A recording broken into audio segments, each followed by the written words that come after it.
ఇవాళ morning my breakfast idli పిండి ఉంటే ఆ పిండితోటి అయితే నేనైతే అట్టు వేసి ఇచ్చాను ముగ్గురికైతే. ఎగ్దమ్ ఫుల్ అయిపోయిందనమాట. ప్లెయిన్ దోశనే కావాలి అనేసి అయితే కారం లేకుండా ఉప్పు ఒకటే వేసి ఇయ్యు అని చెప్తారు చాలా వరకు. ఇంకా తిన్న తర్వాత చాలా బోర్ వచ్చిన తర్వాత నాకు కొంచెం స్పైసీగా కావాలి అని అడిగితే కొంచెం మునగాకు పౌడర్ అయితే వేసి ఇచ్చాననమాట. అమ్మ సూపర్ అమ్మ టేస్ట్ అని అయితే చెప్తుంది హ్యాపీకి అయితే స్పైసీగా సరిపోయింది, కానీ మా లడ్డుకి చిటితల్లికి అయితే కారం అయితే అయిందనమాట. ఒక్కసారిగా కళ్ళల్లో నీళ్ళు చూసేసాను పిల్లల లోపలైతే. అప్పుడప్పుడు కారం కూడా తినిపియాలి, తప్పేం లేదు.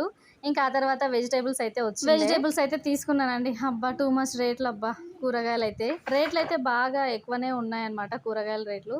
ఇంకా ఎందుకో అబ్బా వంకాయ తినాలి అనిపించినప్పుడు సుక్క వాటర్ లేకుండా నూనెలోనే చేసుకుంటానన్నమాట. ఇలా తింటే చాలా తృప్తిగా ఉంటుంది. తినాలనిపించినప్పుడు ఇంట్రెస్ట్ బాగా వస్తుంది, కూర పర్ఫెక్ట్ గా చేసుకోవాలనిపిస్తుంది, పర్ఫెక్ట్ గా కూడా చేసుకుంటా. ముందుగా కడాయి పెట్టి ఆయిల్ వేసి ఆ తర్వాత మసాలా దినుసులు వచ్చే వాసన ఉంటుంది చూడండి, ఆ వాసనకే తినాలనిపిస్తుంది కర్రీని. అవి ఉబ్బనట్టు ఉబ్బిన తర్వాతనే ఆనియన్స్ వేసి పసుపు, జింజర్ పేస్ట్, కారం, కట్ చేసి పెట్టుకున్న వంకాయలు వేసి అవన్నీ దనదన వేయకుండా ఒకటి వేగిన తర్వాత ఇంకొకటి వేస్తూ కలుపుకుని ఉప్పు, కరివేపాకు, కొత్తిమీర వేసి తింటుంటే ఉంటుంది చూడండి, చెప్పలేని ఆనందం అబ్బా నాకైతే.